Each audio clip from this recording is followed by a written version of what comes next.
it was challenging, the first one. Because he wanted to be in the place of love. Somebody came up with the idea. And he was 100% accurate in his prediction. Selenium, iodine, or calcium, you don't have to know any of that stuff. All you have to be able to do is chew.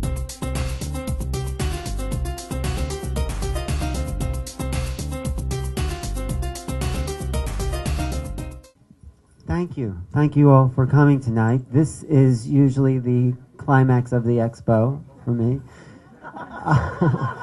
And, we've also had some very serious discussions about sexuality, sensuality. We have a really great panel. Actually, this is one of the more really exciting panels because right there at the end we have Dell Williams, who started the first sex store in America. Really. She is a pioneer and still having orgasms, isn't that right? Yes. Thank you, Dell, for being here. I mean, Nan Wise was supposed to be here, but I don't know if she's showing up, so Dell is here. And then we have Carla Tara next to Dell, who's a Tantra teacher, and we'll talk about a little Tantra and where that fits into the overall understanding of sensuality. And then we have Lori Handlers, who's also a Tantra teacher from Butterfly Tantra Yoga. And a stepsister of mine, I think, aren't you? And Melissa, adopted sister. And then there's Melissa Love, who's a sexuality coach, and does something very interesting called the womb process, which maybe she'll talk about. And Sam Goodell, who's with the Sensuous Life, who's dealing with couple sensuality, individual sensuality, increasing awareness, communication. What else? You just tell them what else, Sam. We work with the more that people want to have in their lives. So the more. With the more that we all want to have in our lives, in relationships, in intimacy, and an orgasm. Okay. And at the end here, we have Nicole Dedone, who's founder of One Taste, but was also featured in this article in the New York Times called The Pleasure Principle, which was really exciting to get the whole idea of sexual community out into the public and the understanding of what pleasure is and sensuality. And, the media is making a big breakthrough in this understanding, and that's why we are all here, and we can talk about sexuality in a very intelligent way. So let's start with the pleasure principle, and I have a few questions to ask about that because, this is a mind, body, spirit expo, and I'll start with you. And then where does pleasure fit in when we're thinking about our spiritual evolution? When we're thinking about spirit and uplifting, how do we integrate just the feeling sensation into our body? And then we'll go down the line and talk about that. But here, Nicole. So So I would say that it would actually depend on redefining pleasure, and that our idea of pleasure often is conflated with the idea of heedlessness or kind of losing consciousness. And I think if we begin to redefine it in terms of developing consciousness in a new area, then we can define a whole new way to approach pleasure in our bodies and our lives. And then what begins to happen is you have exponentially more and more pleasure. What can begin to happen if you introduce something like mindfulness into the domain of your sexuality, then all of a sudden you have increased connection in every single arena of your life. Okay, good. But I just wanted to follow up a little bit. So you're saying consciousness and pleasure and sensuality, they're not in these separate boxes. Is that, just go a little bit and then we'll go down, just to give us a little more behind. So I think, so where I'm hesitating is that I think often we have this idea of pleasure that it's hedonism, or that it's somehow checking out, and we often have pleasure in our lives in order to kill the sensation, not in order to increase it. And we have it in order to kill the connection and not in order to increase it. And so for me, the ultimate pleasure, in the same way, like the ultimate pleasure, you don't have a chez panisse here, but it's, this slow food movement. Like the ultimate pleasure that exists is having a really good meal that has been prepared with a tremendous amount of consciousness. And then all of a sudden you're eating the food and this whole new sensation begins to enter your body. And it's not a matter of just like stuffing something in there. It's not a matter of just dealing with your hunger, but it's actually nourishing deeply. So it's interesting in spirituality. I think what happened is we used to fear sin. And now as a society, we fear dysfunction.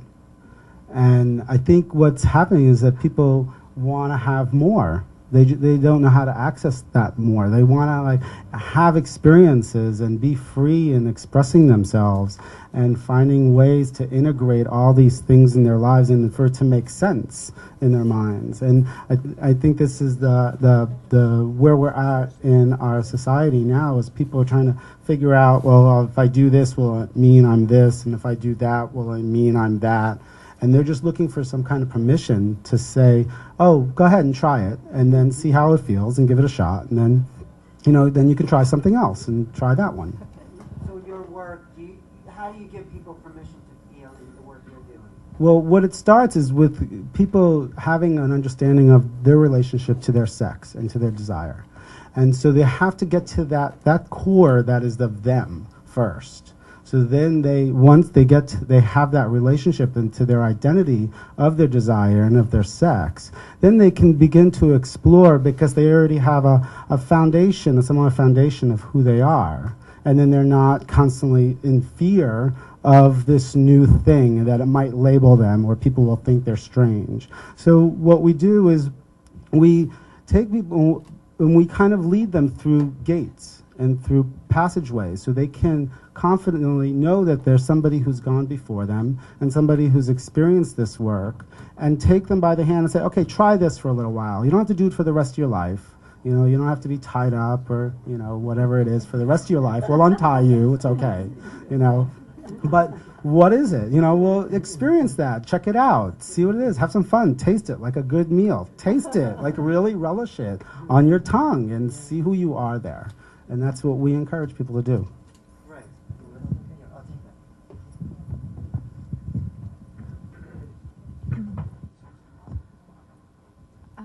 I'm afraid I'm not going to say anything different than what I've already No, said. but talk about your own personal experience as far as like how you opened up to pleasure and Is this accepted on? that. Is this on? Can you hear me? Hold it closer. Hello? Okay.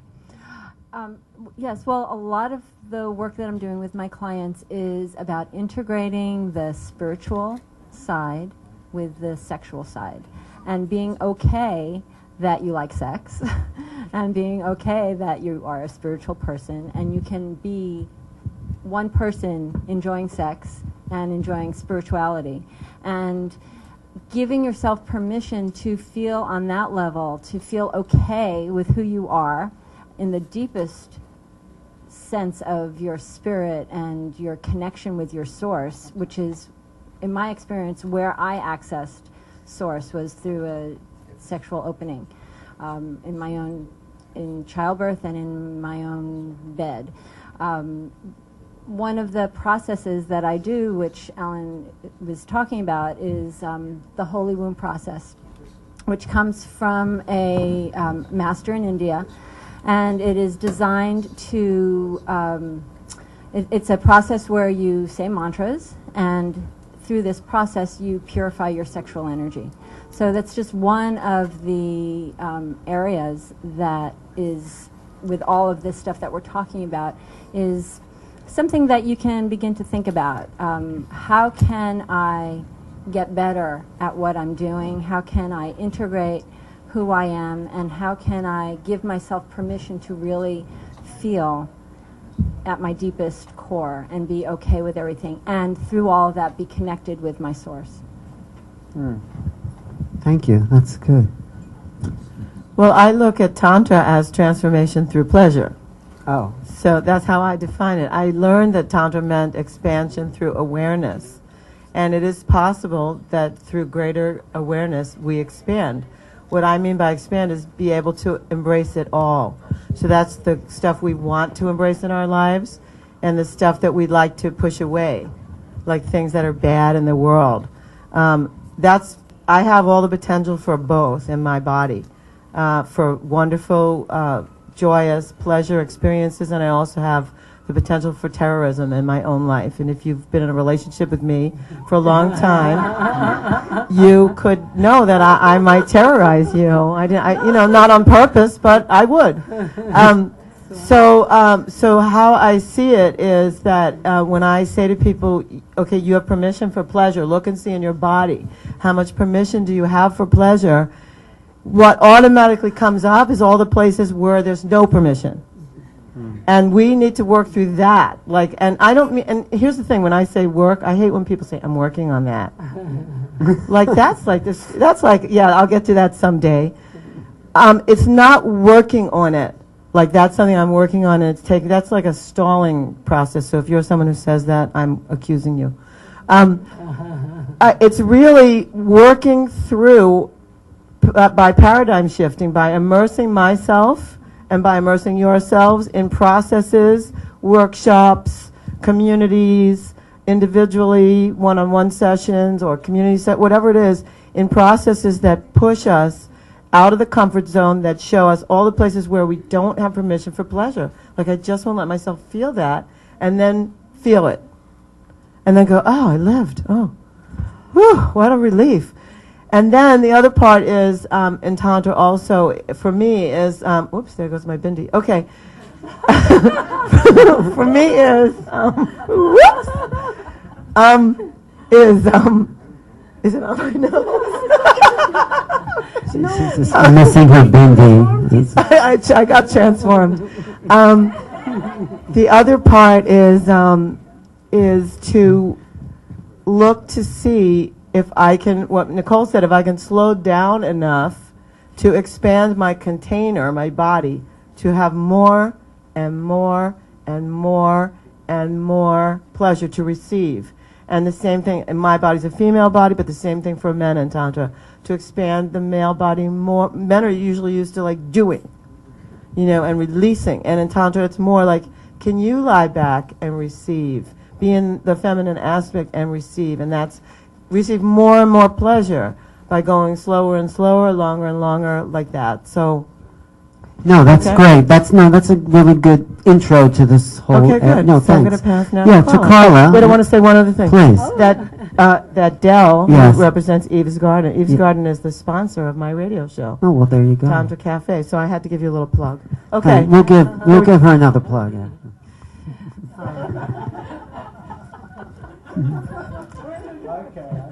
No. No, it's not. Go ahead, Carla, because Carla's also speaking from a tantric approach. Yes, and beyond Tantra. I'm speaking from an intimacy place. I have become through my life an intimacy expert in the sense that really intimacy means into me see and see everything that's into you, not just beautiful whatever, but as you were saying before, also the ugly, and embrace that. Because the part of us that we don't like is the part that transforms, gives us the greatest sexual energy and energy to connect and energy to become intimate on all levels. Because when you are really knowing yourself, and it's about self-knowledge as well, then you know that you are a spiritual being having a physical sexual experience. The spirit could not express itself without having a body and feel that pleasure and the ecstasy. And instead of making pleasure bad, I'm making it the highest. It's an energetic prayer because the spirit has given us this incarnation, and we're saying thank you, and we're giving you the best possible present by being human fully. That's great, because what I'm getting is this pleasure, this embrace of pleasure is sort of the highest peak that consciousness can attain in the incarnation, in a sense. I mean, I think that's what everyone's sort of saying. And bringing all this beautiful knowledge that everybody was talking about into the family.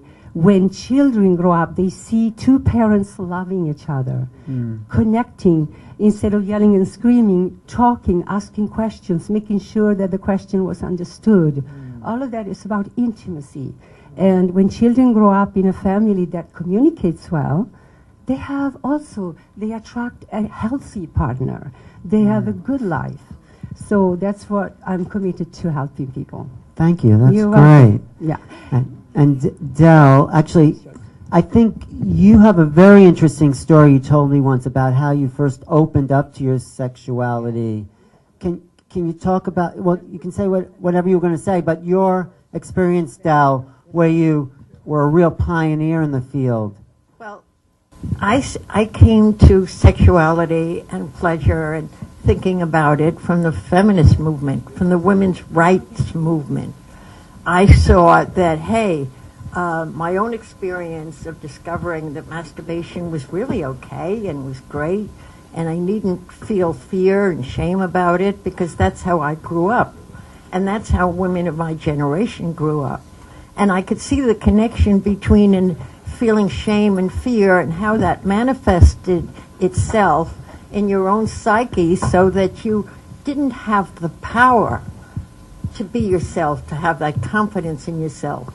So my whole, where I was coming from in creating Eve's Garden was to empower women. I saw the connection between getting in touch with your body and being free and having, you can have an orgasm as liberation. It's liberation from the suppression that we lived in for thousands of years where women couldn't experience, maybe they could experience it, but in society, you were the wanton woman, you were either the virgin or the whore, And so my whole stand was, it's okay, these are the vibrators. You don't need a partner. It's great to have one, but you can achieve them on yourself. And then when someone called me and said that they saw the pleasure principle in the Times, I thought, my God, I invented that.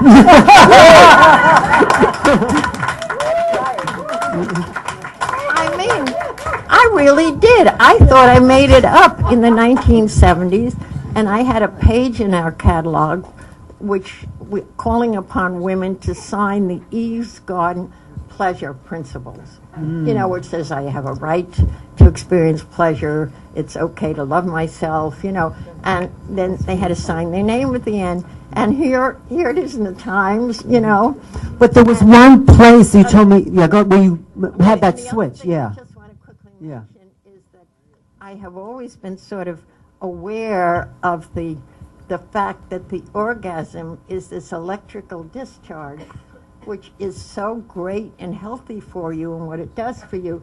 And in many years, like 30 years later, they're writing doctors are writing articles and say, hey, it affects all your hormones. It brings you. It really boosts your immune system. So it's good for you physically.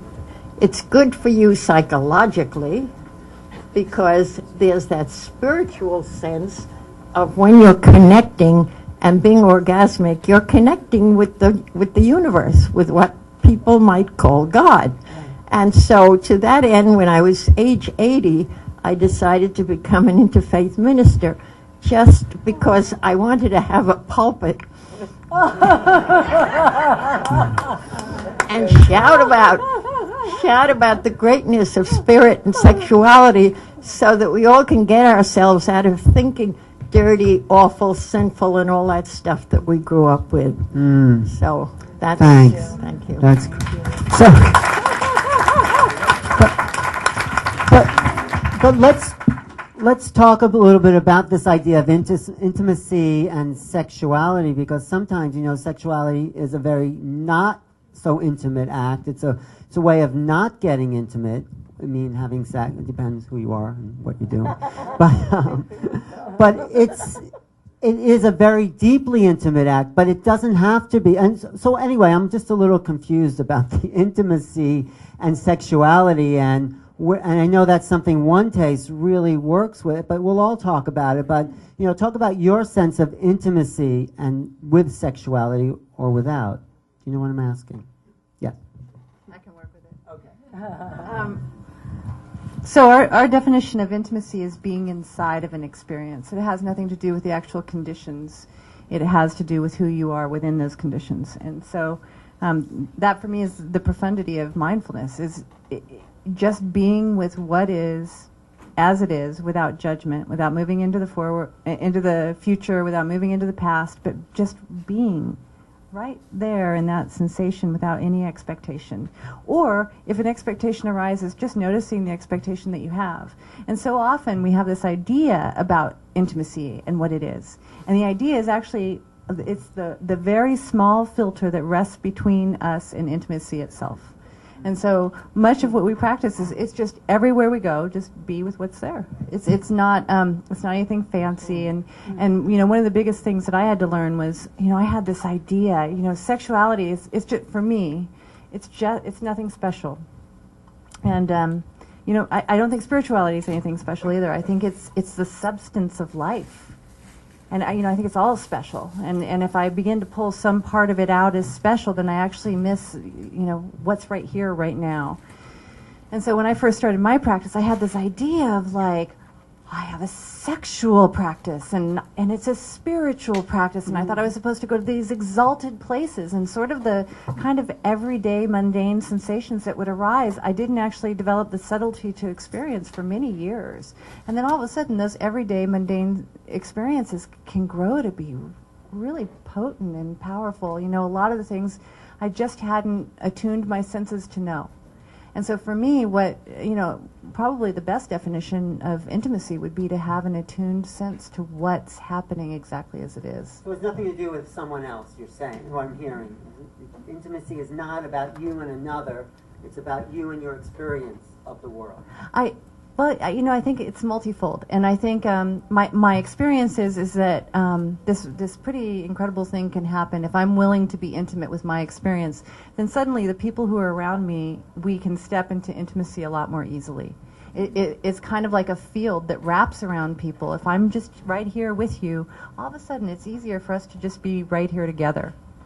And then the last piece is, I do think, you know, it's like, you know, it's like, it's funny, I always want to like convince people of this, but like, we're connected, right? And so we hear it, but often we don't behave as if we are. But I love this idea of that we're an open loop system. You know, this book, General Theory of Love, talks about the fact that we're an open loop system. That means that we are not able to regulate our own systems. Human beings, mammals, are not able to regulate our own systems.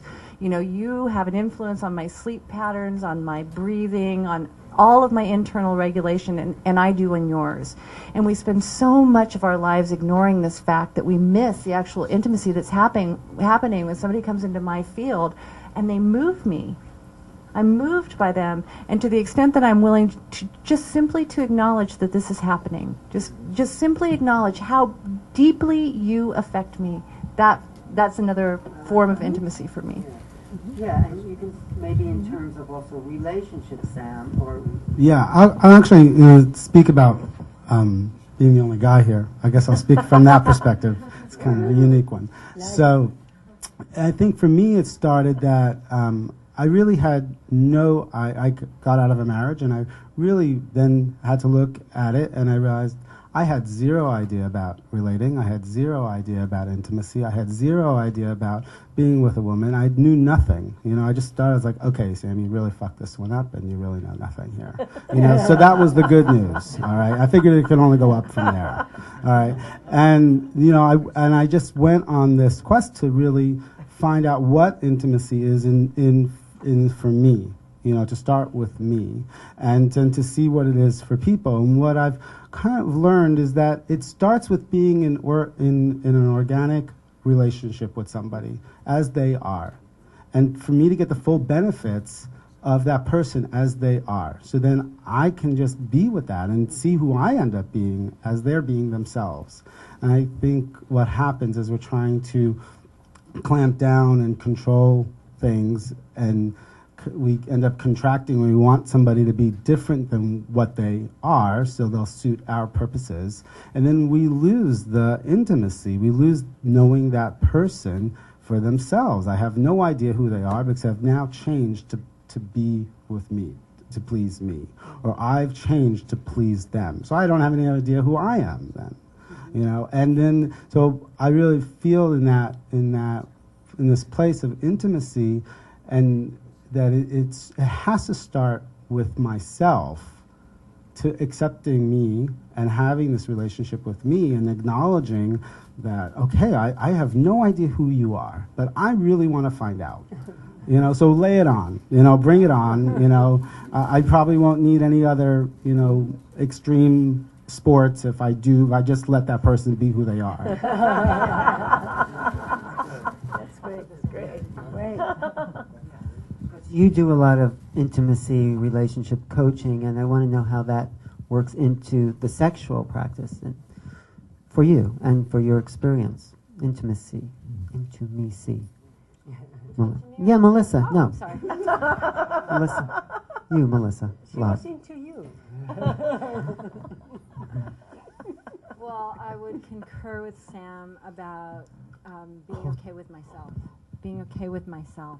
When I got to a place of really accepting myself and then looked at how much I loved myself, I really got to see how much I didn't love myself. It was very scary to admit, to even think about self-love. I mean, when I remember hearing it, seeing it, feeling this notion of self-love came to me, and it was very scary, and I wanted to run away from it. And I gave myself permission. This is just another level of permission and how we can really move through our stuck places and pain. I gave myself permission to look at loving myself and look at loving my partner and look at loving everybody around me. And the more I recognized and gave myself permission to love myself, the more intimate my relationship with myself became. And So when you work with people, how do you coach them? I coach them to give them permission to love themselves. And when I can connect with a client in that deep place where he or she is in a place of total acceptance and feeling safe and being in a place where they are loved for being exactly who they are and being okay in that place, whatever is okay for them in that place, then I can connect with them at a very deep place. And it's in that deep place where they are willing to be seen, where the blocks of I'm too afraid to really love myself or look at myself diminish and melt away. And then what happens is we're connecting, and they take that, and they're connected in all of their lives, in all parts of their lives. Wherever they're saying yes to that connection is where there's more energy, there's more juice, there's more transparency, there's more information, and everything about the experience of being alive in this body is enhanced. And that's also a spiritual experience, because For me, that is the total connection. Right, because you're living in the present there. So what I'm getting so far is this idea of staying present and connected is the intimate experience. If you're really present, then everything else will be shown to you, in a sense. If that's another person, then it is. So in sexual tantra, then, how do you actually increase that and take it to the next level? Well, it's interesting that my book is Sex and Happiness, the Tantric Laws of Intimacy. So I have 10 laws of intimacy in that book, and I also have a workshop called The Mastery of Self-Love. So I'll just start with that for a minute and say that on the way, it's a 1-week workshop. I do it in some exotic places, and all kinds of things happen to people on their way to the mastery of self-love, like their pilots don't show up, they get pneumonia, they have like physical breakdowns, nervous breakdowns. Like, people are so afraid to be in the mastery of self-love. Just what Melissa said. So it's just, literally all kinds of things have happened with people on the way to that. And, of course they come and they do fall in love with themselves. The things that I've identified really about intimacy come from my own life, like from teaching Tantra for however many years, since 1999. From teaching Tantra, I actually learned about intimacy with myself from teaching it to others. And I say in my book, I'm not foolish, I just admit the truth, which is that I'm only one step ahead of anybody who comes to me. You know what I mean? I took that step and then they show up. And they go, what's the step? I go, I just took it. Here it is. So some of the principles, some of the laws of intimacy that I've been able to ascertain, one is to please myself. So it's back to what Dell's talking about, like to give myself permission to please myself and actually not hang my pleasure on someone else. Like point at them, like, yeah, you didn't make me come right, you didn't do me right, you didn't this. If you would only do this, then I'd be happy. Like, what is that? I'm happy because I choose to be happy. And it's taken a while. But I really, literally, each day wake up and pinch myself and go, wow, I'm like a happy girl, you know? Yeah. So part of it is just knowing that I need to please myself. Another one of my laws is to honor my anger. Like people in religions anyway have put anger down. I even heard the Dalai Lama put anger down once, and I was like, whew. We have a fight or flight mechanism in ourselves, and anger informs us when there's danger. Now, our reptilian brain thinks we're in danger all the time. Like there's a part of our brain that thinks, oh my God, I'm being attacked right now, I'm going to die, so I need to attack you. But in fact, I'm not being attacked all the time, and there is a reason for anger, and there's a reason to express it honestly to people. If I stuff it, I'm so inauthentic, I can't possibly be with you, I can't be with myself, and there is no possibility for intimacy at all, and that's one of those disowned parts of self. Another one, I won't do them all, but another one that's really important is boundaries. Yeah. Now, I don't know about your parents, but my parents never used the word. Did your parents use the word boundary when you were growing up? They don't know what it is. I ran into walls of brick before I would know what my boundary was. I go, okay, uncle, no more. So for me, there's a fine balance. Like Osho, a great famous Tantra master, talks about being able to say yes to everything. What I found in myself is first I needed to learn to say no. When I could say no, honestly, then you could believe me when I said yes. Absolutely. If I just said yes to everything, then I'd be lying some of the time. And so now I find that I can remove boundaries. Once they work, and I could say no. Oh, they say, when a woman says no, she really means yes. Guys say that. Is that true? Wait a second. In a kind of a way, in a very deep and beloved kind of a way, it's true. You see, I'm exercising my right to say no, and then when I'm comfortable that you actually heard me and there was respect, I can actually go, yes.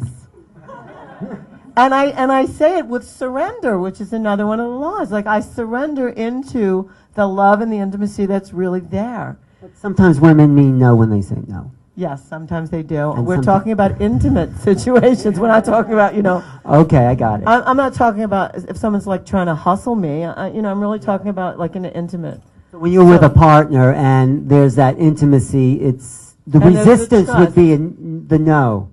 Exactly. Okay, I might have to resist to see where I'm at with this person, or to see where I'm at with myself. Right. And then I can take a boundary away. It's not a solid wall like a barrier. May I say something to this too? Yeah. That's a very important point. Yeah. All right, just want to say one quick thing about what boundary is, what I mean. Yeah. Boundary is like a cellular membrane. It lets in nutrients and it keeps out toxins. But it's permeable. Permeable. And it's my choice. I get that. Okay. And that's also explains intimacy too, because you don't want to be just an open. You want to know who you are, so you can also meet the other. Exactly. I get it. Here, go ahead. Okay, so you made great points, amazing, very well thought out, and what boundaries are so important because they create safety.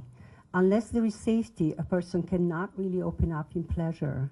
And the more safety you have, you're removing another little wall to, we have like kind of, we can go up to pleasure at a certain point and then we go, it's enough, right? And then you do a little bit more of breathing and you feel more of who you are, a little bit more. And there is a breath that I'm really teaching, which is called the ocean breath, that really goes into these places that melt those boundaries. and they make you safe to be who you are in the moment. So as you're feeling safe and the other person feels your safety, you can go higher in pleasure. But how does Tantra increase intimacy as well? Well, Tantra gives us a lot of tools to increase boundaries, to increase intimacy. First of all is safety. Secondly is connection on a soul level, looking into each other's left eye. We are looking into each other's left eye because the left eye corresponds to the right side of the brain. And the right side of the brain is the emotional, spiritual part of the brain. The right side of the brain is the logical brain, the defensive. Oh, yeah, he has like my uncle, the left side. Yes. And so the right eye connects to the left brain. To the left brain. That's and the left eye connects to the feminine receptive. To the feminine receptive. So if you both allowing yourself to enter into this safe space of intimacy, you actually see from the back of the brain, go inside your brain and looking outside, and you become a mirror of each other. And there is complete intimacy just in that look. Yeah. And you can stay there, and if you can have the training to stay and look into each other's eyes for 5 minutes, you can go into high ecstatic places and you can have orgasms. Yeah. That's nice. Yeah, it is very so. Yes. I'm going to try. No. Right. Thank you. And then there is another part of Tantra. I was looking into your eyes. And No, tell me. Sorry. I hope you were looking into my left eye. I don't know. Okay. I was feeling something, okay? No, go ahead. It's wonderful. And then Tantra teaches the connection from the breath to the touch. The breath? The breath. The breath. Breathing, and the breath too, of course. The breath. But the breath to the touch. So when we connect that intention with the breath and we touch at the same time, you feel the whole spirit of the person touching you, not just the hand, not just the surface of the hand, but the whole being enters you. And you can go as deep as to the bone level of a person with very gentle touch just with the intention. Yeah. Thank you. Touch. Yeah, you're welcome. Del? Well, everybody has said so many wonderful things that what I could only add to it, and I keep hearing the word connection, connection, connection. Let's just face the fact that our sexuality is tied up with creation. It's the ultimate mystery that we're all trying to solve and see and understand. But the mystery of it, when you think of sexuality as the source of life, I mean, it's the life force. And when we experience our sexuality, when the pleasure endorphins start waving through us, we are in this cosmic force that is the whole force of nature. It's the force of creation. So it's enormous, you know. And so I remember when I started Eve's Garden, the words I used were celebrate the joy. Yeah. Celebrate. Let's celebrate the joy. Not feel fearful or shameful. Let's really celebrate it. And when I begin to notice when women love to dress up sexy, you know, they're not doing something to necessarily to attract a man or fuck me please or anything like that. They're just celebrating themselves, you know. And but Del, can I ask you something about that? And intimacy. Okay. Later. One other thing I just want to kind of... No, go ahead. Finish, because I have a question. That has something to do with intimacy, and other people mentioned it too. You've got to be intimate with yourself. And what is intimate with yourself? Because I took a long road for me, myself. I knew in some way that I had a problem with intimacy. I couldn't really be intimate with other people. I only found out later. I remember going to a workshop with a wonderful man called Alan Lowen, in the art of being. He did a workshop in the art of being. And I went because it was all about intimacy. And I was saying, what is this thing, intimacy? And at one point in the workshop, people were talking, and I got very upset about something, and I ran out of the room. There I was in Hawaii, all ready to go home because I was miffed about something. And he ran after me, and he said, Dal, you know what you're doing? You're running away from yourself. And that hit me. It just hit me. I knew I was running away from myself. And it was a long process through therapy and other things. See, I wanted to go out and empower the world and empower women, but I wasn't truly connecting with myself. And I really feel I'm now beginning to, and I have learned, and it has to do with connecting with your feelings. Your feelings. You know, we've been running away from feelings. And the honoring in Tantra is so much connected with everything that we do. In Tantra has to do with connection and feeling and opening the heart, and it's just beautiful when you, and the people are saying awareness, being in the present, honoring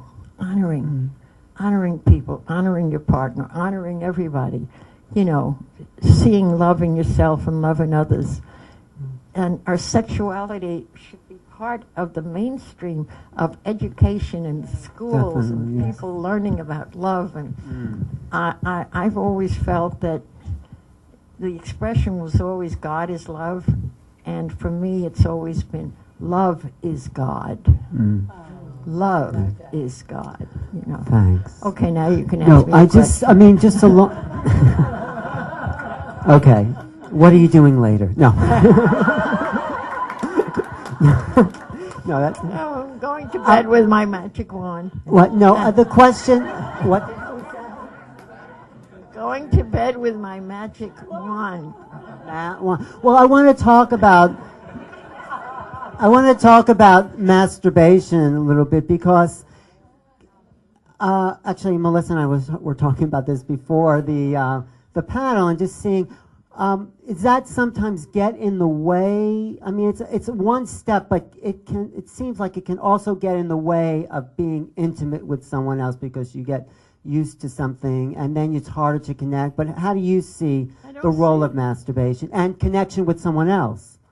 I don't see it that way. I think you could masturbate, make love to yourself, and then it doesn't do something to you so you can't relate to others, right? It doesn't condition. It doesn't have a tendency to condition people. No, I don't think so. No, I don't think so. Okay. I'm just. I want to get other people's idea about the role. Go ahead, Carla.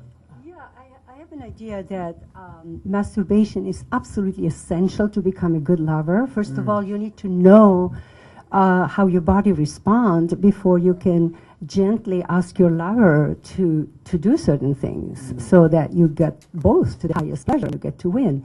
However, and with using tools to masturbate and so on, yes, you connect with yourself very well. And Tantra says, however you start the sex, it doesn't matter. You can start a fire with paper or with sticks, it doesn't matter. When the fire is burning, then rise it up into the power center, into the heart, expand it into the heart, and then connect with another being. So how you get started, it doesn't really matter. Really. That's Okay? good. Yes. That's good. Yeah, go ahead. And you all heard of Betty Dodson. She was the woman who wrote the first book on masturbation, an advocate for it. And when she published that book, and I saw the book, the title said, Liberating Masturbation, you know, and as a feminist, liberating, that came in hand. But but I love the second line of the book. The second line under that said, a meditation on self-love. And that hit me. It was a meditation on self-love.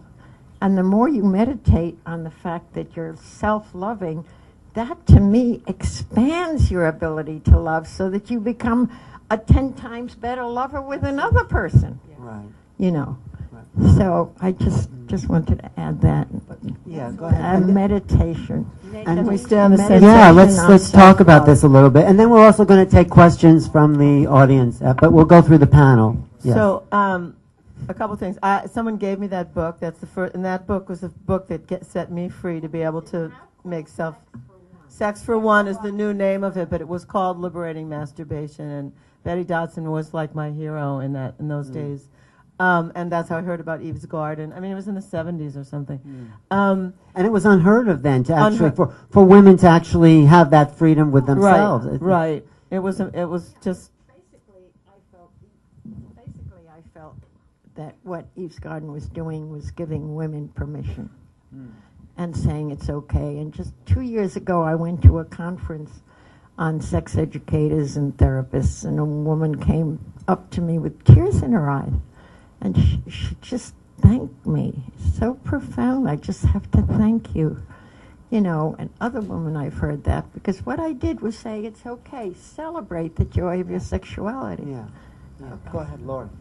Well, I just wanted to say that another one of my laws of intimacy is make love in the unknown, which is to let go of all notions of how you have to be done, how it has to be done to you, how you have to be stimulated by external things like porno, how your idea of any addiction to how your normal groove.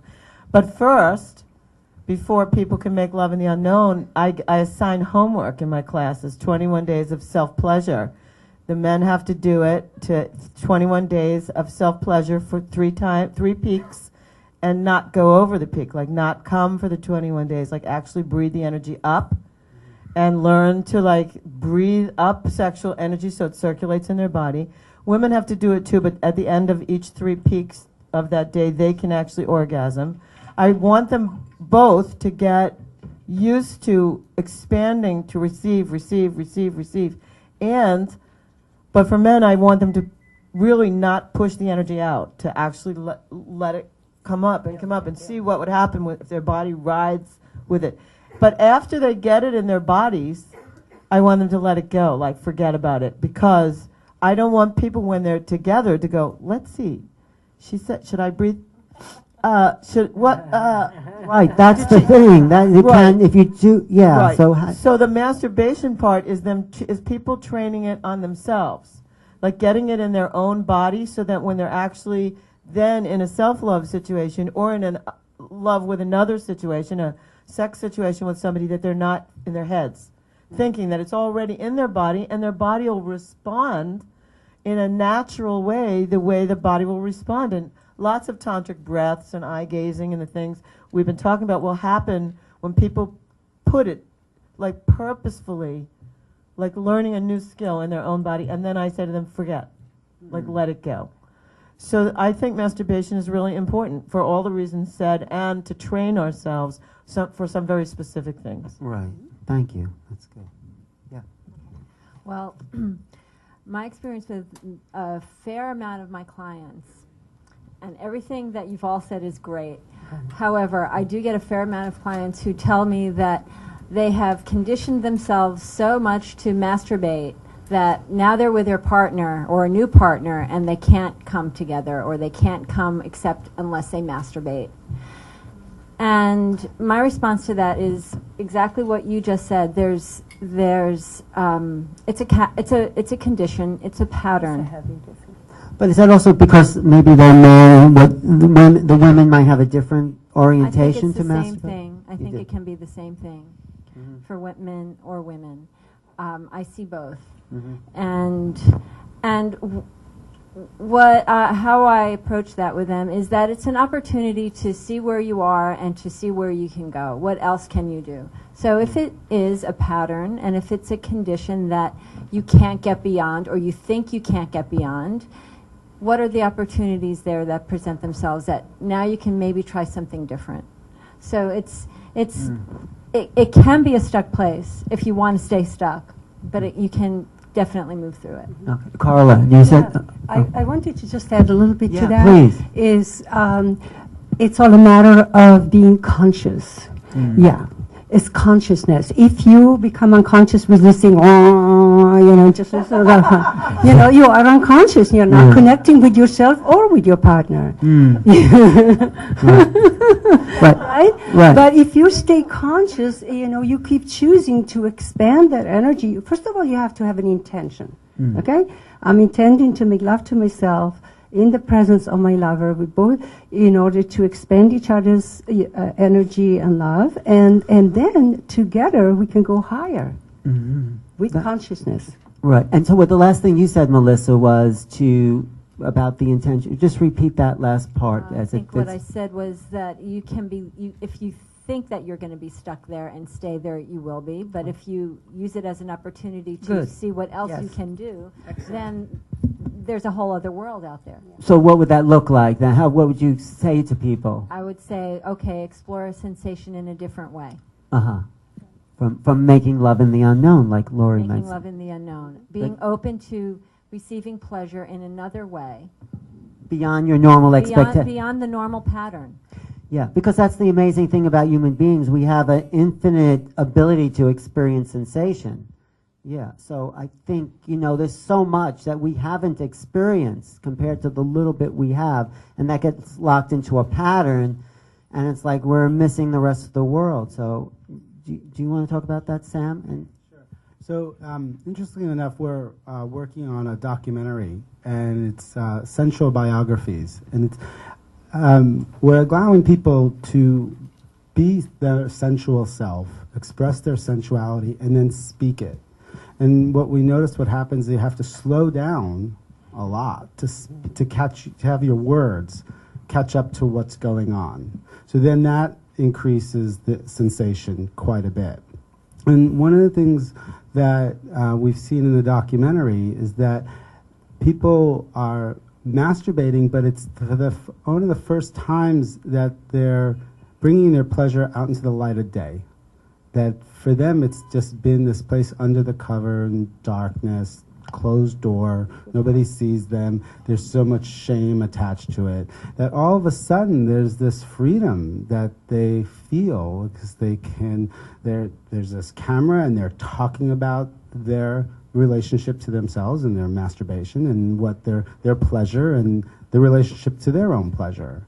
And it's an incredible cathartic experience to watch. And I also think that sometimes in masturbation it becomes it's a replacement until you can be with someone, oftentimes, or maybe that's the way it starts with the guys. Who knows? But until you're hoping, until that thing happens, or you're with somebody, or it's good practice. It's good practice, right? Or as Woody Allen says, at least it's sex with someone I love. Right. But then it's a whole different shift. Once you do have a lover, you have lovers, and you don't have to, but you do anyway. It's a total shift in your relationship to your own sex, and I think that's incredibly powerful. And also what I'm getting here is this whole idea of pleasure and sensation, like Nicole started saying, was sort of like the highest expression of human existence. I mean, we put our whole sensorial relationship to reality in one little corner of the room, and this whole world to explore. So we're now at a place, because of these conversations, where we can explore more of ourselves, which is the expansion of spirit. So do you want to talk a little bit about the relationship to one's self-practice as partner practice? No, you don't want to. I love what you said about the title of the book. I didn't know that it was originally Liberation of Self Through Masturbation. Is that right? Yeah, that's a great beautiful. title. That is beautiful. And I don't have a lot to. Go ahead. I don't have a lot No, to but add talk to this. about. But I can say that it was through masturbation that I grew to have a tremendous respect for men, because it's difficult To please a woman? Oh my God! Okay. So you had problems pleasing yourself? Is that what you're saying? It's very difficult. You couldn't even. Well, there's hope. I would get to that place, and then I'd start to go really fast.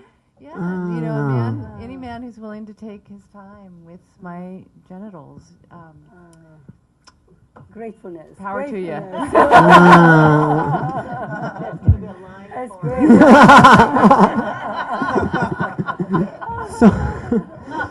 So then relate that to intimacy in a sense. I mean, maybe you have, but you know, the self-pleasure and then intimacy is still about that experiencing that moment. I mean, well, you know what I can say is, in Kabbalah, one of the things that's said is when a man knows what it means to be a woman and a woman knows what it means to be a man, sort of this is the time of the Messianic age. And I think that the experience of masturbation, that's really what it did for me, was it gave me like some gauge as to how challenging it is to navigate this mysterious territory that exists down here. and it really did begin to introduce me to, like, when I would feel his finger on my genitals, like, oh, that's what he's, okay, yeah.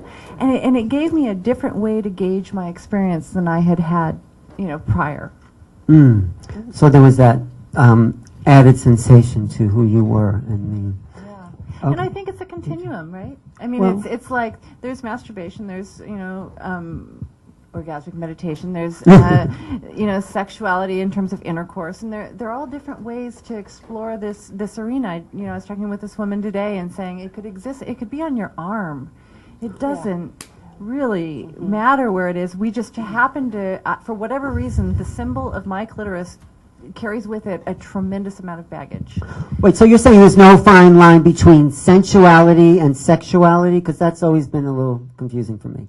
Where does it go from, where does it get into sexuality as opposed to, so you're just, does everyone agree with that? Or is there, like, when you go to the genital areas, there's an increase in nerve sensation which makes it sexual? Yeah, what I have, is that okay? Yeah. Okay. So what I see, the difference is that when you have highest sexuality, you have also the highest sensuality. And you go to the places like the clitoris, which has 8,000 nerve endings in one little thing, and you get into this big place of sexuality. But you're still sensuous. Right? But sometimes you're sensuous without being sexual, right? I think that I was very sexual when I was in a car, 18 years old, you know, rubbing against each other without even taking off our clothes. That was sexual and sensual. So we cannot really say it's just it's the intensity of the experience. Del, you were going to, Del, please. I can see the connection. It's not all, we're sexual, we're sensual, and we're dealing with spirit. So, like, it's all three together. When you're being sexual, you're dealing with the spirit, which is is described as kundalini, you know, the sensation that goes up your spine. So I see there's such a connection: sexuality, sensuality, spirituality. It's all one. It's all one of that marvelous life force that gives us so much pleasure.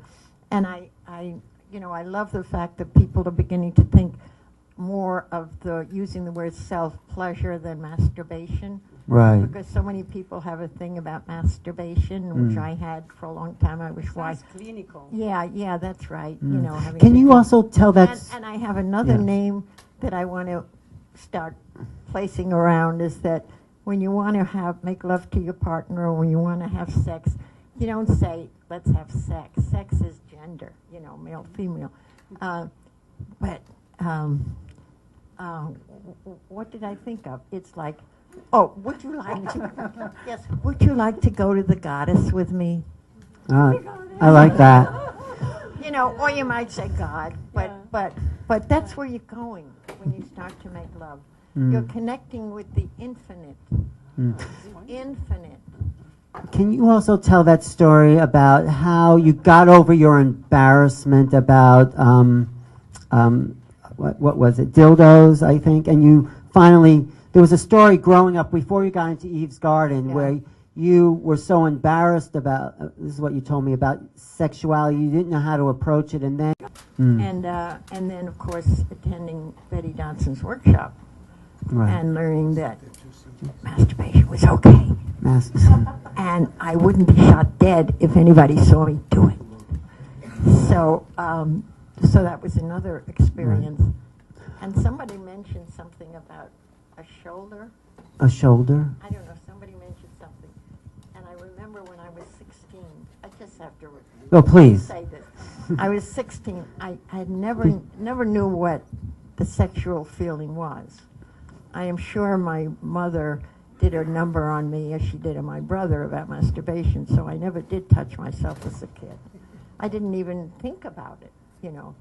But I remember it was a Sweet 16 party, and this fella came over and sat next to me. And he put his arm around me like this, and he started to touch stroke my right arm. And I remember that. Oh my God. What is that feeling?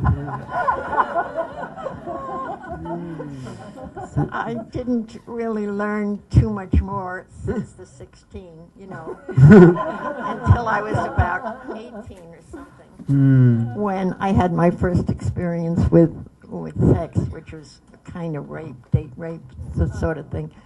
And I thought to myself, you know, what are people making such a fuss about this, you know?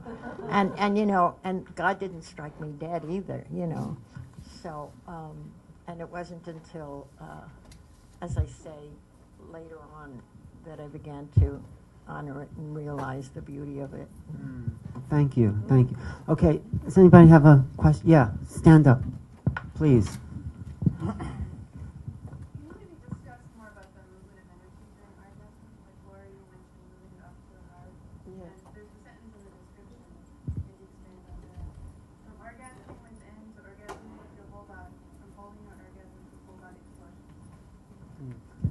And let's also, everyone, after Lori, talk about like the non-location, you know, the overall feeling of sexuality as opposed to the local sexual feeling. Yeah. Well, actually, that's right where I was going to go. So, well, in Tantra, there are practices. There are breathing practices and squeezing practices. Kegel exercises are combined with different breaths. So there's some that you do breathing out. There's some that you do breathing in. And I can't teach you the whole thing right now, but what I can say to you is it's actually the part of the practices is to take the sexual energy from the genitals and spread it out throughout the whole body. Once one can do that, and it's not difficult, it's not rocket science. They did this before we had rockets. So they've been doing this for like thousands of years, 7,000 years. Tantra's older than religions. So, so there's a way to pull the energy up out of the genitals and spread it throughout the whole body, fuel the whole body, bring it up the chakras. And it's also possible, once a person knows how to do that, it's possible to like put it over there. Like I can shoot the energy to you, you can shoot the energy back to me, we can connect and communicate in an orgasmic way, never speaking, never touching, just, it's all sexual energy. What do I want to do with it? And if I take it out of my genitals and spread it and circulate it and move it, I don't even know. There's so many things that can happen, and part of that is the unknown. There's no limit to it. Does that get it for you? Then you wanted to know about implosion. I couldn't, there was some. Okay, so I'm going to stop there, and some other people will speak to it. I'm bursting. I'm just bursting with because it reminded me of a CD that Eve's Garden is now selling called Bliss Fire, and it's also done by a woman who is a Tantra teacher. And it's a meditation, a CD that you listen to that does just what you're talking about. It's talking directly to understanding Tantra and the energy and how you could let the energy go through your body and not necessarily have orgasm as a result. But exactly what, Laurie, what you're talking about, it's just allowing the pleasurable endorphins and the kundalini and the feelings go through your body. And I recommend that to every woman. I do. Anytime I meet a woman, I say, you've got to listen to this Bliss Fire. I mean, I listen to it. It's just beautiful. So I just want you to know that Eve's Garden has it, women, and run out there and get Bliss Fire. Bliss Fire. Bliss Fire. Okay. May I add Yes, something? please. This beautiful rising of the energy, what it does is like alchemy. It transforms practically sexual energy into energy of power, into energy of love. If she comes up, energy of communication, clear, powerful communication. Transparency. You don't hide anything. When you are in your heart and you don't hide anything, you are in bliss right there. And the space in which communication happens is so free of garbage from the past or projection. It's all clear. And then it comes up into the third eye. Then you have intuition. And with that intuition, you can actually, and that's what I do with my clients, I can help them move through blocks that they are locked into. So that, as you're saying, the energy comes up and you can use it how to heal or to turn somebody on or to relax somebody, or somebody's really tired. You can send them energy from your energy centers up to the heart, out to the eyes, or through the hands. It doesn't matter. Or even the intention is enough. So it's no longer sexual energy even. I mean, it's something else. It's all the same. We keep... Yeah, Like we keep making differences about, like, what I'm saying is there is all God, it's all energy. Consciousness and energy constantly connecting with each other. They are having intercourse constantly. Consciousness and energy, right? So it expresses itself in different levels. On the sexual level, they're very tight together, very powerful. That's why we feel sex more. As we are going up the chakra system, they become more expanded, these energies. But it's still God energy. It's only one energy, God, Goddess, consciousness and energy. So we cannot separate what is sensuous, what is sexual, what is spiritual. It's all consciousness and energy.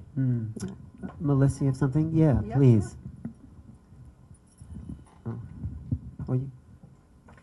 A very simple technique that you can do when you're laying down in bed and before you fall asleep and you're maybe playing with yourself or just relaxing and breathing and slowing down is to just imagine or give the invitation for the sensations to move freely throughout your body. Just the sensations of relaxation, moving freely throughout your body so that they're not localized in any one area, but moving freely just like water moving down a stream. And with that, you can do so much. So with everything that they've already said, this is a very simple technique to do. It's giving an invitation for the sensations to move where they want to. And when we're relaxed and our body is relaxed and our mind is relaxed, then those sensations have freedom to move. The invitation has to be there, the intention has to be there. It's really very, very easy. Right. And Sam, along those lines, I would... Actually... Oh, go ahead. I'm going to pass this to Nicole because it was a woman asking the question. And okay. I feel... Okay. Hey. Yeah. Okay, great. Thanks. So, speaking from that perspective, I started researching orgasm and my own orgasm and orgasm in general about 10 years ago.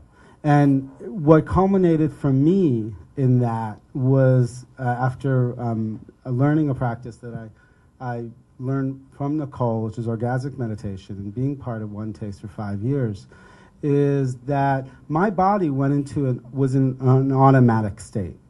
I had done a 1 hour demo, and that year after that, my body was just in a constant automatic what? Automatic energy release. Of sexual orgasm? Of orgasmic energy, just floods of energy that I would just like be shaking at times.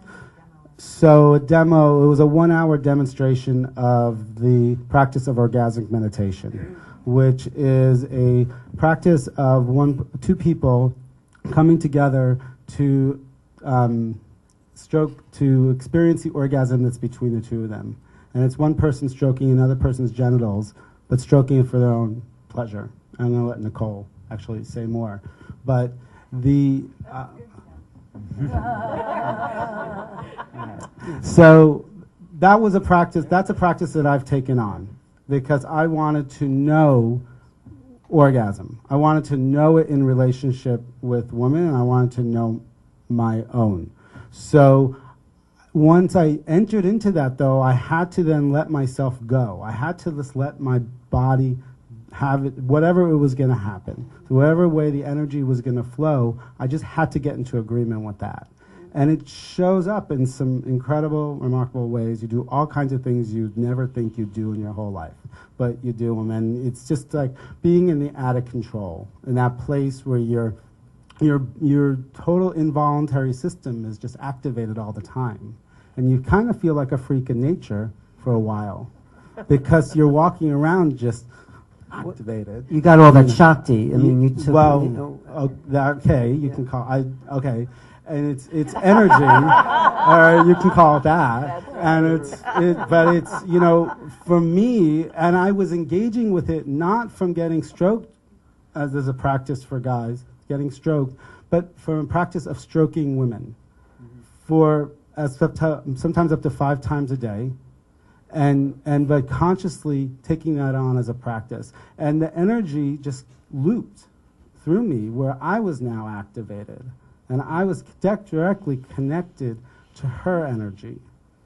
And so as a guy, that's the practice that I've taken on, to be in full relationship with orgasm as it exists. Great. You have anything to add? No?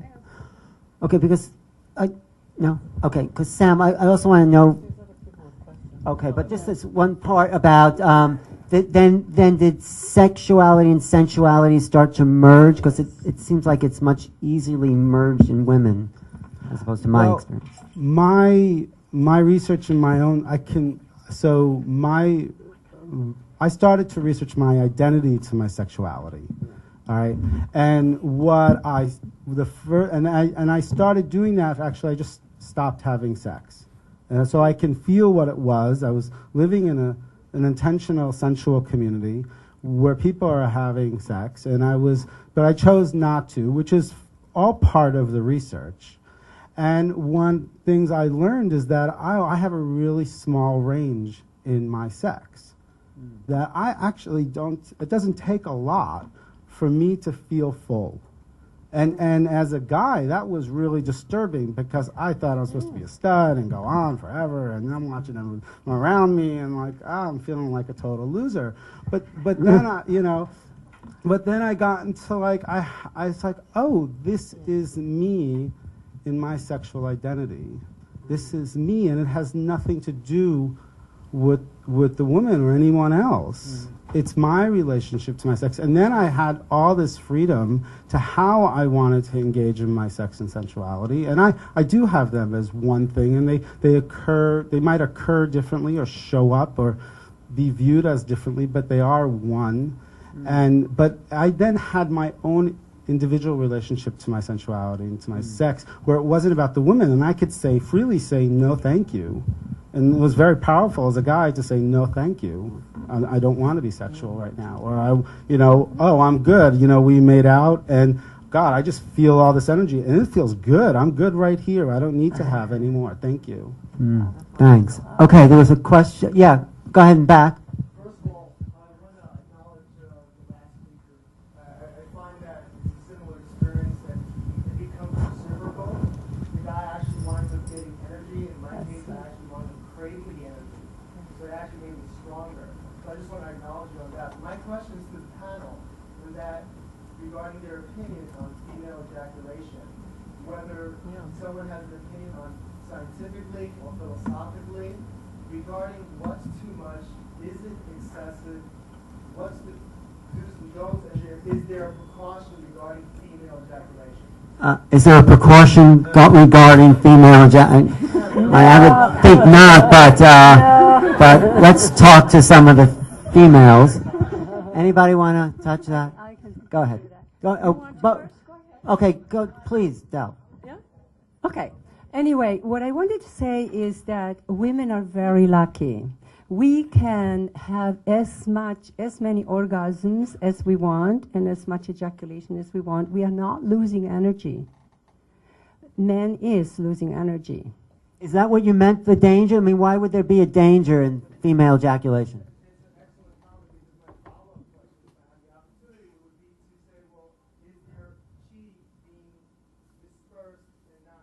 Like in men, and she's saying, yeah.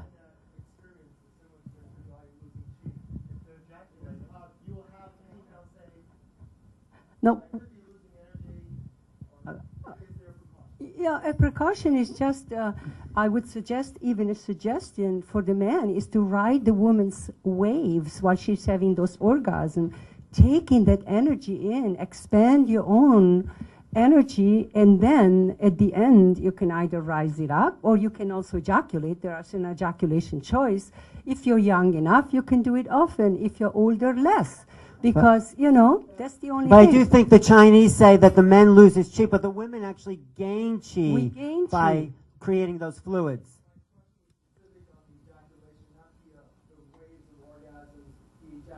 The ejaculation of the woman can be as copious as she can have it. It's beautiful. We are releasing this beautiful fluid. It's called Amrita, or it's called also the drink of the goddess, you know, and it contains a lot of good stuff in there. There are nourishments, and men have a similar fluid in the prostate glands. What they lose energy is when they add their semen to it, because one single semen can make a baby. So all women lose one ovum a month. When she has her menstruation, she loses it. That's how she loses energy. That's all. But she can ejaculate as much as she wants. Del, did you have something to? Oh, Del. No, Go. it's just that it's a biological happening. Female ejaculation. Yeah, it's like I do believe that the female ejaculate and the male ejaculate have the same source. And I don't know exactly, you know, which nerve and which thing, but it kind of comes from stimulating one particular place or something that can cause it. And women ejaculate. I remember once, you know, she was so wet. Where did all that come from? And a lot of women get scared and think they pee. Mm-hmm. You know, but it's a phenomenon of nature, and it's all tied up to a particular stimulation in a certain area. Yeah, there's a great movie out called Divine Nectar, which is all about female ejaculation and how nourishing it actually is for the woman and the man. Did you have some comment on that?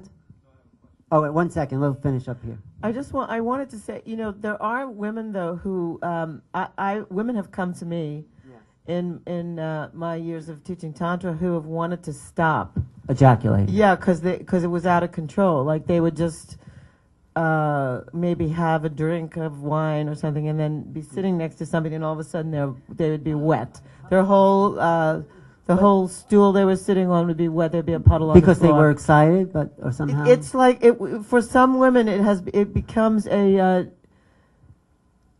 involuntary response. A woman, the first one that ever came to me like that said, "You've got to help me stop. I'm like ruining everything in my house." Really? It doesn't leave stains though, does it? No, but everything was wet all the time, you know? Well, she was that excited and juicy. Maybe she should have had more sex or something. No, I don't know. She was having no, it's not.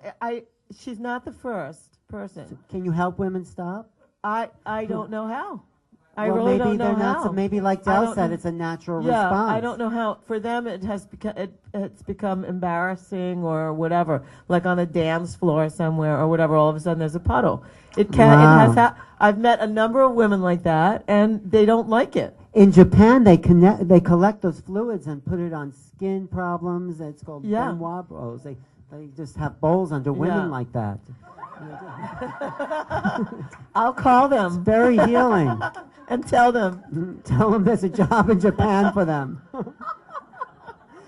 Anyway, I wanted to add that. Like for some women, it's not. They don't want to do that as much as they do. So what I wanted to add to that also is for women not to be measuring their pleasure through quantity of ejaculation. That becomes this new thing. another goal orientation for a woman, and I don't want that. Because sometimes a woman can have the greatest orgasm and have no fluids coming. Right. It's a gift, you know, sometimes they come, sometimes they don't. Mm. So it is natural when they want to come, and that's it. Well, it's too bad we're not more public about that and just acknowledge the sensuality in the women to have those things. Absolutely, choices. You can. By the way, how I can teach women to, if they come too much, first of all, to buy linen that are not, that they don't absorb, so they don't have to change the mattress, and then. And then I asked them to use PC muscle exercises to strengthen those muscles. Because when you ejaculate as a woman, you press those muscles out. It's like out like this. So I teach them to pull in instead. The muscles you can press out or you can pull in. So if I teach the woman to pull in those muscles, you can change that if that's too much. Did you have anything to say? Oh, Sam. Yeah. And then take some more. From my own experience, this has happened more lately, that I'm actually having a lot more energy after climaxing. And ejaculating? Yeah. Okay. I'm actually having a lot more energy, and I think it has to do with the place of my my relationship with my desire and not actually have. Excuse me. Let me start again. It's the relationship of not being hungry. All right, where I'm not so have to go there. I still have to go over that. By the time I get there, I'm just flatlined. Don't you think it has more of connection with your partner in the sense that you have a, it seems to me observing there's a, a connection there that you're being fed by. I definitely agree with you that that's part of it. And I think though, but that first starts inside me is that not reaching so much. I think what happens, and I don't have any scientific proof to prove this, but men are reaching, and in the reaching, it's like by the time you get there, you're just so exhausted after you got it, and you did all the work to get it, that you're just like, you're dead, So it's like, but like it's that the whole different relationship with sex is that I actually, lately have a tremendous amount of energy where I'm getting up, I'm doing stuff, I'm actually good, I'm great, thanks, what else are we doing next? Let's do something else, and it's very interesting. A question, yes. Go ahead. Oh, sorry. We'll get to you after. Sorry. Oh. What do you feel is the relationship between sex and intimacy? And specifically, how do you feel about the assumption that there always should be connection? Anybody? Sex and intimacy. Nicole? You want to? Yeah. Right. So the intimacy is always there. So when you look into each other's eyes, it's already there. When you touch, it's there. So when you make love and when there is the sex energy adding to that intimacy, you become more intimate.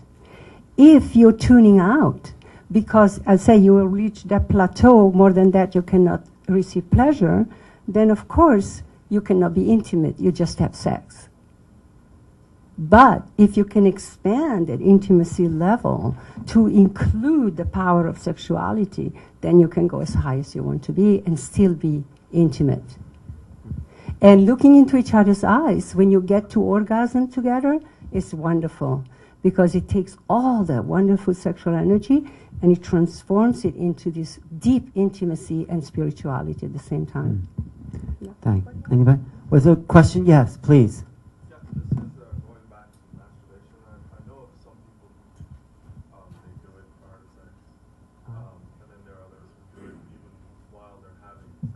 How is that like a good thing, bad thing, not so much? How do you integrate that into the sexual experience? Your own experience. Like, how do you make it the experience with the other as opposed to just your own thing? I mean, like while they're having sex. Yeah. Okay, I'll answer that. Have fun. Don't be without judgment. Be without judgment. That's the best. And include the other person as well, Does that answer it for you? Yeah, I was just wondering because because we talked about conditioning masturbation. Some people get so used to it that they feel like they can't Yeah. enjoy it without doing it. Right. Something how But if, talk about once you get to a certain place, with the meditation practice, then you expand into something. So just the way I would respond to that is, between two consenting adults, whatever you want to do is okay. And if you have a desire, but you have a judgment about it, it's going to translate into a tension between the relationship. So to be okay with who you are and to be playful and inquisitive and explore that unknown place that Laurie talks about, and have fun. Please, Laurie.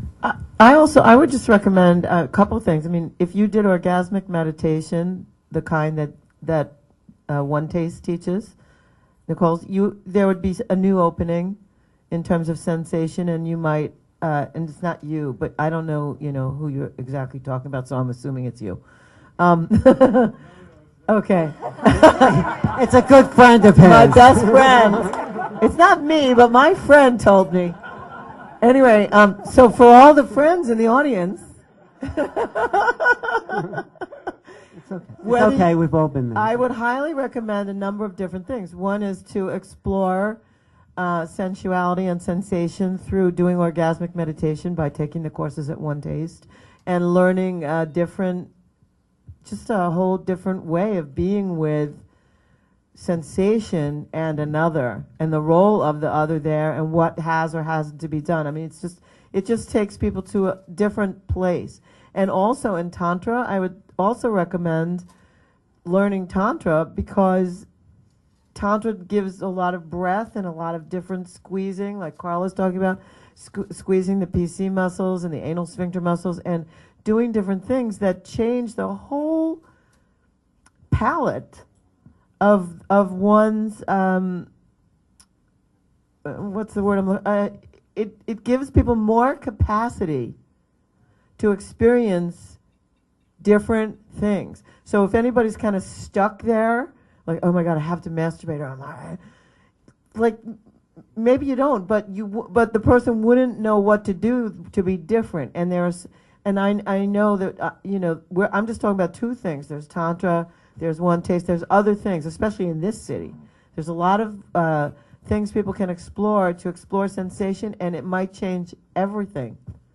So I would highly recommend, right here, where are your resources? It is. This is our sexual community people, and they are all great resources with places to go and courses to experiment with, and there's a bunch of courses happening this weekend that maybe we'll mention after. Go ahead, Del. I just want to say that when you come to sexuality from a playful mood, you're open to anything that you can do.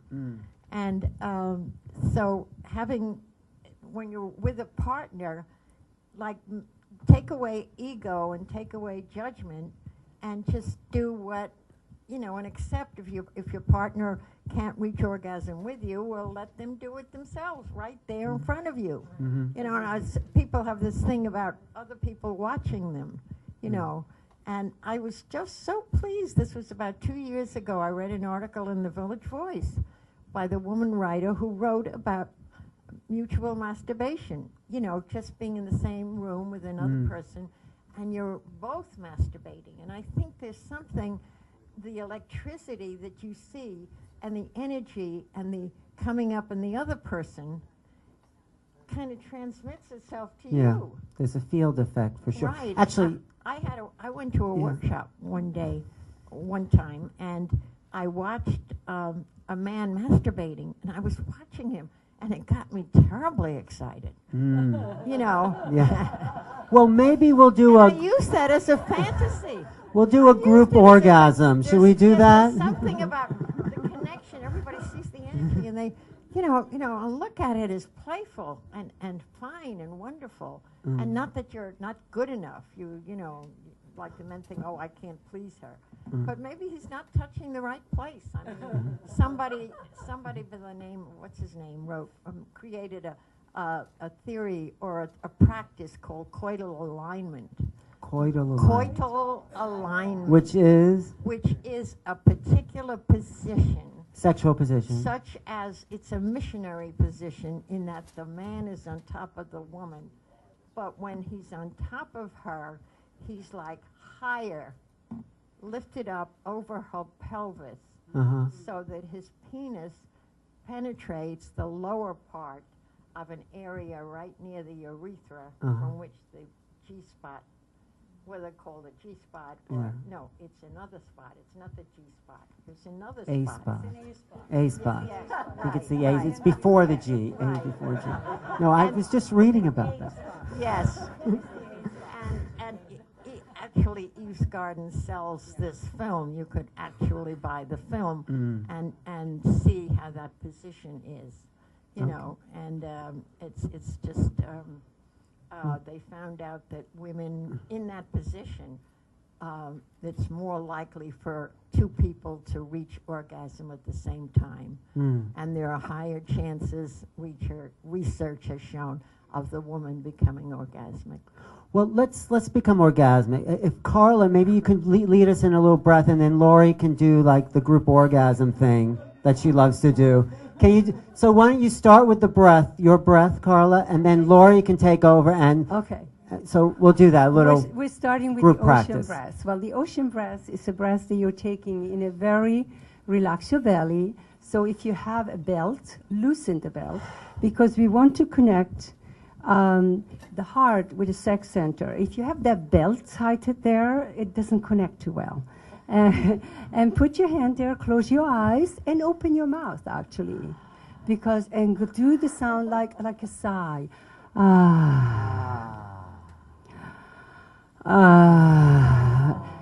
And allow yourself to make sounds.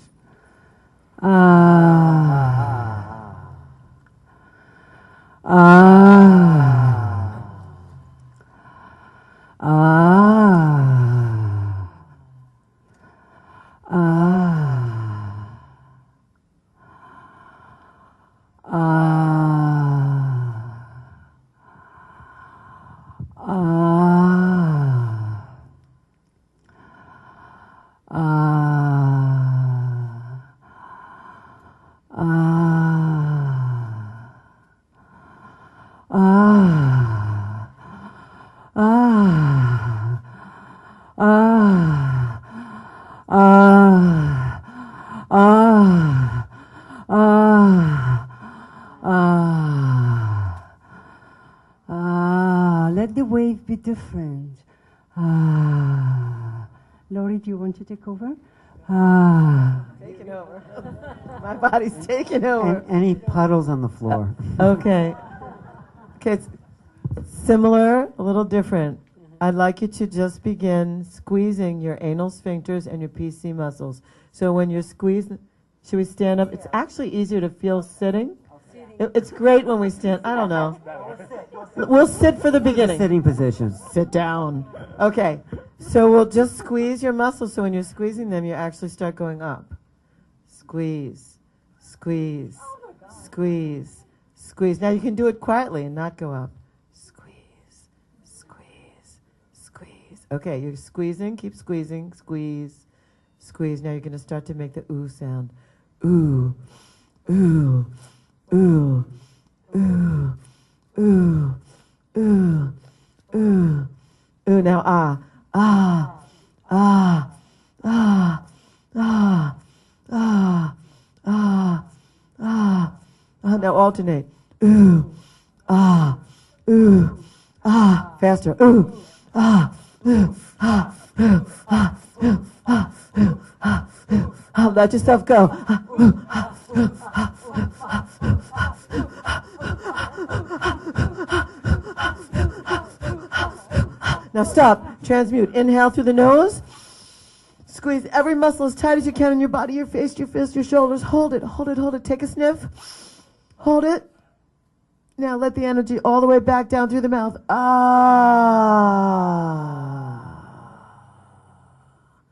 One more big inhale through the nose. Squeeze everything. And hold it tight as you can. And then sniff. Hold it. You're pulling that energy up out of the genitals. Hold it. And now let it back down again. Release, surrender. Ah. And notice how you feel. It takes less than 5 minutes to make yourself happy. It's your choice. You're going to breathe anyway. Thank you, Lori. That's a group I orgasm. just want to Please, let's also tell us about Eve's Garden. I just want to say about, we didn't bring up the fire breath orgasm. Women can reach orgasm by doing that exercise, by lying on their back and doing the PC muscle and also the waving movement. So you can actually reach, women have reached orgasm by doing this. You just using your breath. Yes, so I don't know about men, but No, probably, I assume maybe. women can do too. You do. It's a full body orgasm. Yeah, and it It's comes not- from breath and movement. Well, next panel will redefine orgasm. Okay. Also, tell us about your store and how to find you, and because we should wrap Okay, up. yeah, we have a retail store, and it's where it has been for 35 years in the same building, 119 West 57th Street, between 6th and 7th. And it's open from Tuesday through Saturday, 11 to 7. And what can we find there? You could find vibrators, all kinds of wonderful love oils and massage oils, and a wonderful line of books on sexuality, and books on tantra, and books on self-love, and books on shared love. Eve's Garden, 119 West 57th Street. Also videos, and DVDs, both educational and erotic. And, you're just free to go up there and wander around, and we have 2 large rooms. And Eve's Garden, It was the first sex store in America. It's the first, yeah. I want to talk about it. I went. My experience when I went there, I want to say to women how comfortable I felt not having men staring at me. It was just for women, and I was very grateful to you that. Or with a man accompany them that supports them, not somebody ogling over you. Right, Raphael, yeah. I just have a quick question in terms of, do you cover any books in different languages? Because I've actually had women approach me about learning about this kind of stuff, but in Spanish. So do you carry any books in Spanish? No, we don't. We don't. And, But that's a good idea. But if they exist, we surely will. Yes, yes. It's going to take a little time, I think, for... Do you have a website? Oh, yes, we have a website. That's www.evesgarden.com. This is... And the word "come" at the end of Eve's Garden, I think is so appropriate. Okay. Carla, tell us about your workshops, your lectures, what you're doing. I'm doing a lot of workshops. I've become more a teacher now than before I was doing a lot of one-to-one work. Now I'm doing one-to-one work with special people who really want to learn Tantra. And I do a lot of workshops, introductory workshop that gets you into the space of intimacy. I'm teaching something completely new, which is called Goddess Yoga, a yoga for women who want to experience a different kind of yoga, which is not constantly controlled by the holding and so on of the breath, but it has more spontaneous movement that are more round or the Kundalini is a spiral, right? So when we do those movements, we are actually having spiraling movement instead of just staying there and waiting and counting the 10 breaths and so on. We're just moving with it. It's fantastic. I have women really telling me at the end of the hour that they have an experience of tingling sensation throughout the whole body. And what's your website? It's Carla Tara. Carla@carlatara.com. Is your email. And I have another one, which is that's Carla@onetantra.com. And the number 1 and then Tantra. That's more about Tantra, but I'm also a teacher of intimacy, and I'm also teaching baby boomers now about how to accept their sexuality as they become older, and things are changing. So Carl has a table in the library room. She's part of that little group. And Lori, Butterfly Tantra. Butterfly Workshops. Butterfly Workshops. Yeah, I just call it Butterfly Tantra to distinguish myself from others. But it's butterflyworkshops.com. I teach 3 levels of Tantra. My introduction course is 1 day, bliss. My advanced course is ecstasy. It's 3 days. You sleep over in the country. My 1 week course is called Initiation, the Mastery of Self-Love. And I also have a book, Sex and Happiness, The Tantric Laws of Intimacy. I have flyers up here. I take people to India on tantric tours. Oh, Alan is on my book also. I gave her a little quote. Alan wrote on my book. I said, Sex and Happiness puts the innocence and love back into sex and gives Tantra the respect it deserves in the West. So, also, I have a radio show which is now 4 times a week. It's called Tantra Cafe, and it's on bbsradio.com, which is Alan's also on that station. And some of the panel members have been on my show already. Some of the panel members will be on my show. I've pretty much interviewed the greats in Tantra and or related fields. We have just amazing shows. So you could go to my website, tantracafe.com, to get any of the shows that are in the can. They're all amazing. And you can learn a lot. Just about anything about Tantra from them. Okay? And Lori also has a table in the library room if you want to talk to her. Thanks, Lori. Thank you. Melissa Love. I am a healer and intimacy coach, and I specialize in sexual healing. I have a private practice here in New York in the Village, and I specialize in sexual healing, and I hold a safe and comfortable space for people to explore areas of intimacy, love, and connection that crave attention. My website is melissalove.com. Thanks, Melissa. And Sam. So my partner and I have a company called The Sensual Life, and we work with individuals, men, women, and couples in all relationships, and how to have the more intimacy, the more the expressive desires, the more of communication that we all want to have in our relationships, in all kinds of relationships. We work with groups. We have a course coming up the end of this month on relationship, intimacy, and orgasmic meditation. We also have an online that just started, came up tonight. It's called www.thesensuallife.com, and it'll be an online community, and we're exploring the sensuality in all things, in music, in food, in travel, in art. And we're also having a place for blogs and people to write and like that. And we also are having an erotic open mic night tomorrow night at Tangine Dining Gallery, and it's part of the expressiveness of our sensuality and our the whatever is inside of you that wants to come out, and we totally support that in all ways. That's 537 9th Avenue tomorrow night at 9 o'clock. It'll be a lot of fun. A bunch of us will be there. So, Nicole, here, take. Thanks.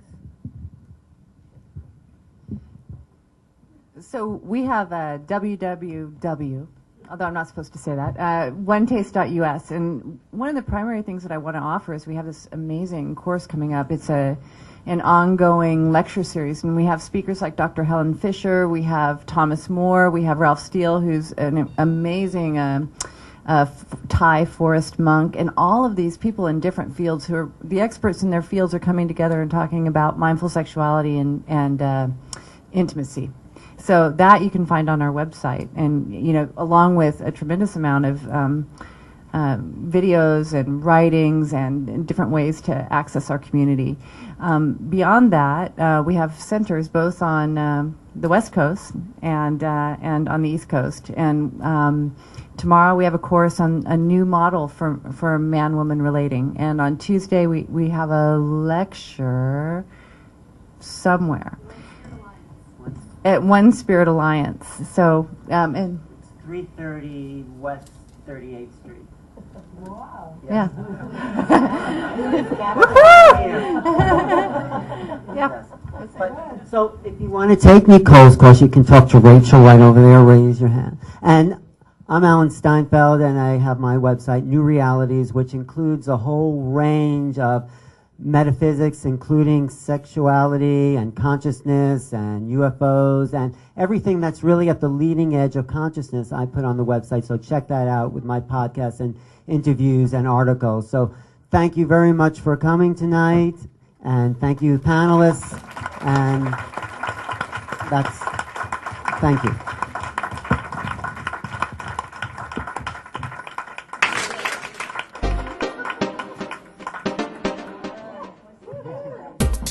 That rocked.